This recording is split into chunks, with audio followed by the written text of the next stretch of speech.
Hi, James Blacklaw's JB Commercial Finance here.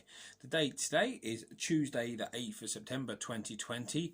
I'm going to do a quick update for you about what has been my sort of bread and butter finance, if you like, over the last several years, and that's property finance. So generally that's been for property investment, property development or property refurbishment, and it's only right to ask, in light of Corona and in light of the impact the bounce back loan, the CBILS loan on the banks and lending, and the uncertainty over the next sort of upcoming few years, what sort of impact these have had on property lending. And yes, there has been an impact. The most striking impact, of course, is that the high street banks are no longer really involved in any kind of form of business lending at all at this moment in time. Most of them are turning around and saying, no, we're not going to lend any money, and the ones who are very, very restrictive. So being very selective about who they pick to lend to. And in all honesty, property isn't really top of the list at this moment in time, but there are still lots of opportunities available.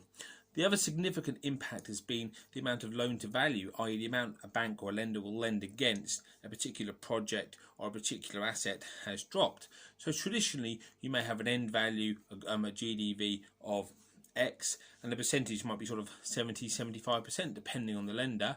Lower risk lenders maybe around about sort of the 60% mark. Now a lot of them are restricting that slightly, so you're struggling to borrow as much against projects as maybe you were 6, 9, 12 months ago.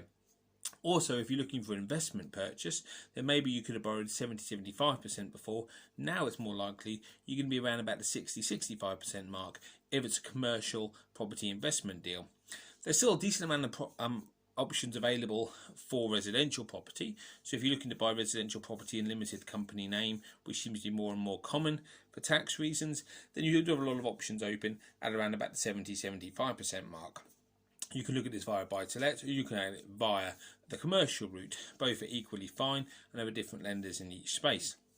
But if you're looking for commercial property, yes, there's no doubt about it, the market is more restricted than it was, and also more emphasis will need to be put onto the tenant, the quality of them, because if you're looking to buy, for instance, a retail property as a 15-year investment, well, we don't know if they're going to be there in 15 weeks, let alone 15 years. So there'll be further checks done on the quality of the lease in place, the quality of the tenant, and there'll be more stress tests done around the loan repayments to check they're affordable, even if there's an issue with the tenant.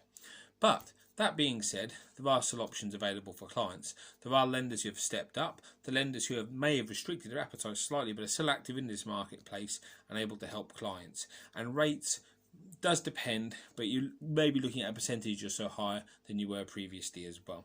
But the deals are still there to be done.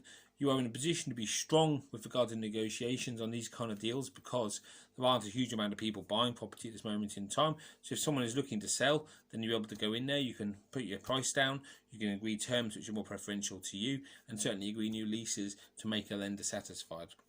And all those sort of options are available here at JB Commercial Finance. If you want to discuss any options about property investment, about property development or property refurbishment, please get in touch with us, leave a comment, share, like, subscribe, and hopefully this has been useful for you. Thanks so much, guys.